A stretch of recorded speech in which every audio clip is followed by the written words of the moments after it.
Salam, selamat pagi Bapak Ibu Saudara sekalian. Selamat ibadah pagi dalam doa pagi. Sebelum kita masuk dalam pokok-pokok ibadah dalam doa, marilah kita renungkan firman Tuhan yang terambil dari kitab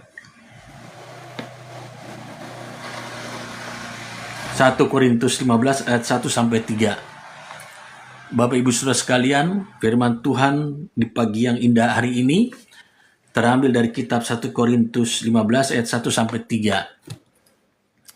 Jika Bapak Ibu Saudara sekalian telah menemukannya, maka saya akan bacakan firman Tuhan yang terambil dari 1 Korintus 15 ayat 1 sampai 3.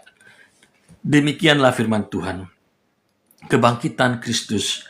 Dan sekarang saudara-saudara, aku mau mengingatkan kamu kepada Injil yang aku beritakan kepadamu dan yang kamu terima dan yang di dalamnya kamu teguh berdiri. Oleh Injil itu kamu diselamatkan asal kamu teguh berpegang padanya seperti yang telah kuberitakan kepadamu. Kecuali kalau kamu telah sia-sia saja menjadi untuk percaya. Sebab yang penting telah kusampaikan kepadamu, yaitu apa yang telah kuterima sendiri, ialah bahwa Kristus telah mati karena dosa-dosa kita sesuai dengan kitab suci. Amin. Berbahagialah orang yang merenungkan firman Tuhan serta melakukannya. Paulus menuliskannya Paskah tentang kebangkitan Kristus. Jadi telah nyata di hadapan orang Yahudi, para imam dan bangsa Romawi bahwa Yesus disalibkan di atas bukit Golgota dengan penggenapan firman Tuhan bahwa dia harus dihancurkan begitu luar biasanya sesuai dengan kitab Yesaya 53 ayat 5, kitab para nabi 2500 tahun yang lalu sebelum Yesus datang 500 tahun berbicara bahwa seorang Mesias Yesus yang menebus umatnya dari dosa harus mati dengan tragis sangat luar biasa. Sekalipun dia mampu untuk melakukan tindakan perlawanan, tetapi itu tidak dilakukan sebab Tuhan Yesus berkata dalam doanya sebelum dia menyerahkan dirinya kepada bangsa Yahudi untuk dihakimi, dia berkata, seandainya cawan ini berlalu daripadaku, tetapi bukan kehendakku Bapa, melainkan kehendakmu saja. Dan Yesus bersiteguh untuk menggenapkan seluruh kitab firman Tuhan. Lalu dikuburkanlah Yesus dan 3 hari kemudian dia bangkit. Inilah yang ditunggu-tunggu kitab para nabi, hamba-hamba Tuhan, iman-iman yang kudus, yang mau tahu bagaimana jiwa kita diselamatkan. Yang dikatakan di sini, Yesus bangkit. Ketika dia bangkit, dia bertemu dengan Maria Magdalena, dia bertemu dengan ibu-ibu yang datang untuk meminyakinya, lalu berteriak-teriak bahwa Yesus telah hilang dari kubur dan malaikat Tuhan datang, dan dia bertemu dengan para rasul, tapi tidak ada Petrus, tidak ada Thomas di situ. Dia bertemu dengan Thomas untuk mencocokkan tangannya di jarinya. Dan ketemu Petrus ketika Petrus menangkap ikan begitu banyaknya dan Yesus minta untuk dibakar, untuk dia makan. Lalu di atas 500 orang Yesus naik ke surga. Banyak kali peristiwa kebangkitan Yesus bertemu. Tetapi inilah suatu berkat bagi kita. Yesus adalah yang awal, yang bangkit bagi kita. Dan di situ dikatakannya adalah bahwa dia mempunyai tubuh kemuliaan. Dan bukan tubuh lagi seperti tubuh dunia ini. Sebab dikatakan dalam satu pasal ini, darah dan tubuh ini tidak ikut lagi ke surga. Karena tubuh ini mengandung kelemahan. Sebab ketika di zaman Adam dan Hawa, manusia memakan buah, maka tubuh ini mengalami kutuk. Yang pertama, dia harus mati. Yang kedua, dia mati, dia tidak hidup kekal. Yang kedua, dia harus makan dengan jerih payah. Dan dia ketiga, tidak merasakan hadirat Tuhan. Sebab tubuh yang kita bawa sekarang ini, tubuh yang dunia ini, mengalami sakit penyakit, mengalami hawa nafsu, keinginan daging, keinginan keserakan, penipuan, dan segala dunia yang menggodanya.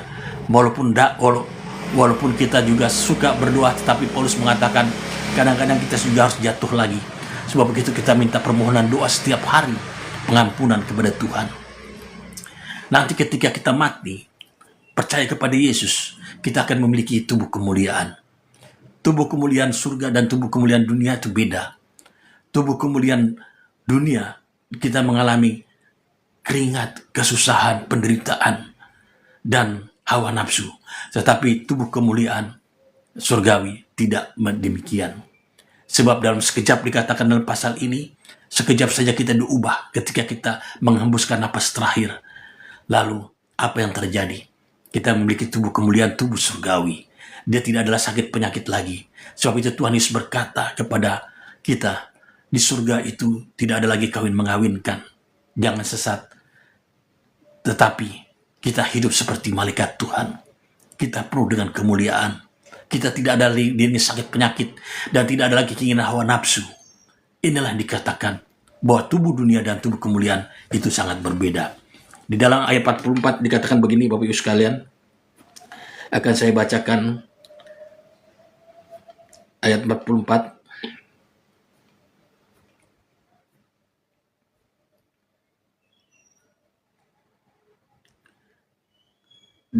Demikianlah pula halnya 42. Demikianlah pula halnya dengan kebangkitan orang mati, ditaburkan dalam kebinasaan, dibangkitkan dalam ketidakbinasaan, ditaburkan dalam kehinaan, dibangkitkan dalam kemuliaan, ditaburkan dalam kelemahan, dibangkitkan dalam kekuatan. Yang ditaburkan adalah tubuh alami, yang dibangkitkan adalah tubuh rohani. Jadi inilah Alkitab katakan bahwa yang ditaburkan kita dalam tubuh kebinasaan kita ini, yang kita melekat pada tubuh kita sekarang ini, akan dibangkitkan dengan tubuh yang tidak binasa lagi. Kemudian tubuh ini yang dalam kehinaan, yang hawa nafsu, keserakan, dosa, akan dibangkitkan dalam kemuliaan. Yang ditaburkan dalam kelemahan, kita lemah, sakit penyakit, dan segala macam akan diberikan kekuatan. Jadi Bapak Ibu sekalian, Paskah ini adalah awal 2000 tahun Yesus menyatakan dan membuktikan bahwa manusia akan memiliki tubuh kemuliaan lagi. Dia tidak ada lagi tubuh kehinaan. Tubuh yang kita melekat pada ini akan kembali menjadi debu. Dan tubuh yang kita akan miliki di surga adalah tubuh kemuliaan. Tetapi jika engkau tidak percaya kepada Kristus, jika engkau tidak percaya kepada Bapa Surgawi, tidak percaya kepada Injil, maka engkau tidak memiliki tubuh lagi. Sebab itu, Bapak Ibu sekalian, engkau akan dihukum, dan sampai selama-lamanya roh dan jiwamu. Tetapi yang naik ke surga adalah mereka yang memiliki tubuh kemuliaan seperti Kristus yang sulung naik dengan tubuh kemuliaan. Dan di sanalah kita tidak ada kelemahan lagi, melainkan sukacita bersama dengan Tuhan. Jika ada tubuh alami, maka ada pula tubuh rohani, dikatakan pada ayat 44. Lalu 45 dikatakan, seperti ada tertulis, manusia pertama Adam menjadi makhluk yang hidup, tetapi Adam yang akhir menjadi roh yang menghidupkan. Dan Adam yang pertama adalah yang mematikan. Kita keturunan yang mematikan. Tetapi ketika Tuhan Yesus datang, Yesuslah yang menghidupkan kita dalam roh. Dan itulah yang menjadi kita memiliki surga bagi kehidupan kita. Dan ayat 47 dikatakan, manusia pertama berasal dari debu, tanah yang bersifat jasmani, manusia kedua berasal dari surga.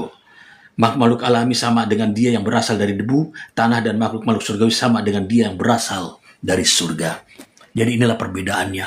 Ketika kita melekat hidup kita dengan tubuh ini, Bapak Ibu sekalian, kita bersyukur kalau kita dalam keadaan baik-baik saja, dan kita percaya ketika kita mati, tubuh kita ini akan menjadi debu, dan kita akan dibangkitkan naik ke surga dengan tubuh kemuliaan, tubuh yang surgawi.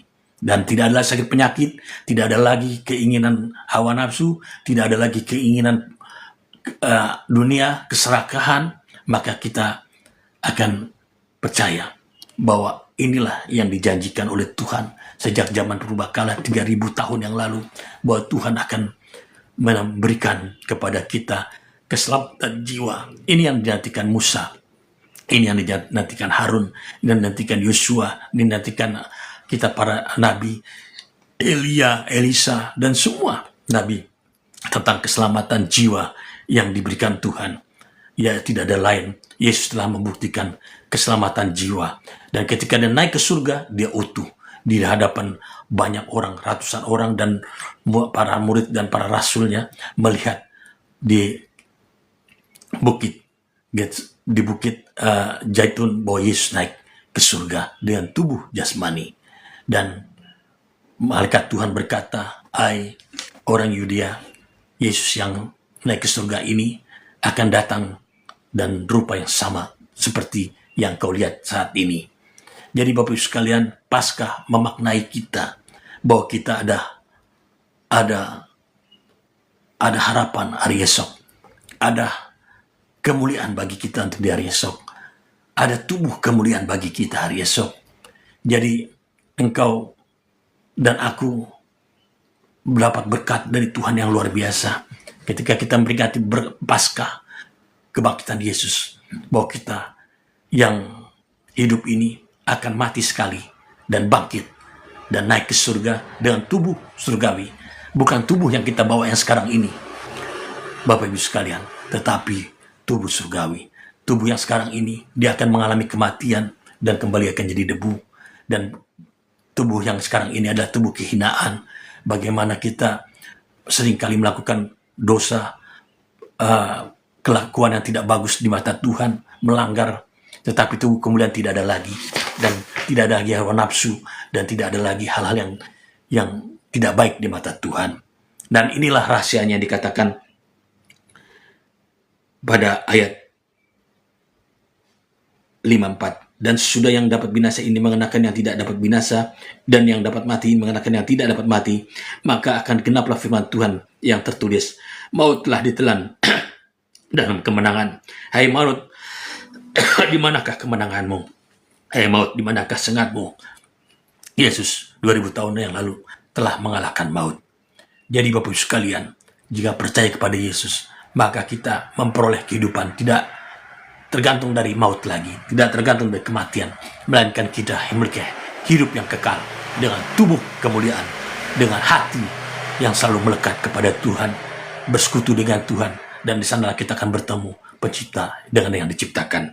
Namun ada syarat yang kita harus kerjakan dalam ayat 58. Inilah yang syarat yang harus kita lakukan di mana kita hidup sekarang ini untuk kita dapat memiliki tubuh kemuliaan. Ayat 58 dikatakan gitu. Karena itu saudaraku yang kasih, berdirilah teguh, janganlah goyah, giatlah selalu dalam pekerjaan Tuhan, sebab kamu tahu bahwa dalam persekutuan dengan Tuhan jerih payahmu tidak sia-sia. Inilah yang harus kita renungkan. Karena itu saudaraku kekasih, berdirilah teguh, jangan goyah. Jagalah imanmu, jagalah kepercayaanmu kepada Tuhan. Sebab Tuhan Yesus berkata, asal engkau percaya aja, engkau akan diselamatkan. Asal engkau percaya saja, engkau akan disembuhkan. Asal engkau percaya saja kepada Dia, maka akan ada jalan keluar, kelepasan, kedamaian atas masalahmu, beban pergumulanmu. Asal engkau percaya saja, percayalah, engkau akan diselamatkan. Jagalah imanmu.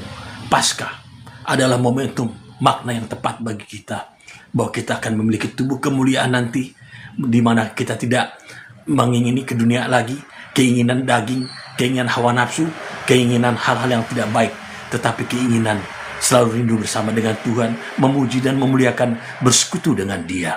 Dan syaratnya adalah tidak lain. Paulus menuliskannya, jagalah imanmu, berdirilah teguh dan jangan goyah, dan giatlah selalu dalam pekerjaan Tuhan, maka jerih payahmu dalam Tuhan tidak akan sia-sia. Amin. Tuhan memberkati. Mari kita akan berdoa. Bapa dalam surga, terima kasih untuk Paskah hari ini Tuhan. Kami merenungkan lagi 2000 tahun yang lalu bahwa Engkau adalah yang awal, yang bangkit, naik ke surga. Demikianlah kami juga, jika kami meninggal untuk satu kali, maka kami bangkit dan naik ke surga dengan tubuh kemuliaan yang telah Kau berikan, tubuh yang dari surga, bukan tubuh jasmani ini lagi yang dunia ini yang miliki, maka dunia ini akan menjadi kembali debu, dan tidak ada lagi hawa nafsu dan tidak keinginan duniawi, tetapi adalah kemuliaan bagimu, memuji dan menyembahmu. Bapa dalam surga, teguhkanlah kami Tuhan, bagaimana kami hidup dalam kehidupan kami ini, supaya kami berteguh dengan iman kami percaya kepadamu, dan kami melakukan pekerjaan Tuhan, sebab jerih payah kami dalam Tuhan tidak sia-sia, melayani Tuhan dan berdoa dan bersekutu selalu senantiasa. Biarlah Tuhan di pagi hari ini Kau berkati kami sekalian. Jika ada yang sakit, Tuhan sembuhkan oleh biru Yesus. Kami percaya kesembuhan mujizat terjadi. Dan jika ada masalah pergumulan hidup, beban masalah, beban kepicikan hidup, beban rumah tangga, beban jodoh, Tuhan mari Engkau berkata, marilah kepadaku yang letih sebelum berat, aku akan berikan kelegaan, kelepasan bagimu. Maka kami percaya, mintalah akan diberi, pintu akan dibukakan, cari akan mendapatkan, bukakan jalan kelepasan, kelegaan, damai sejahtera, dan sukacita. Hari ini kami Tuhan, segala aktivitas tutup bungkus dengan darah kudus, pelihara kami seperti biji matamu Tuhan, jagai kami Tuhan, ampuni segala dosa kesalahan kami, jauhkan kami segala pencobaan, lepaskan juga kami daripada yang jahat, diberikan damai sejahtera dan sukacita, kebajikan, kemurahan Tuhan akan mengikuti kami seumur kami, dan kami akan diam di rumah Bapa di sepanjang masa. Bagimu segala puji, hormat, dan syukur dan kemuliaan. Di dalam nama Tuhan Yesus yang perkasa dan agung dan maha mulia, kami berdoa dan sukaria. Amin, amin, amin. Tuhan memberkati. Salam, saya Pendeta Horas Soming mengucapkan selamat beraktivitas. Tuhan memberkati. Amin.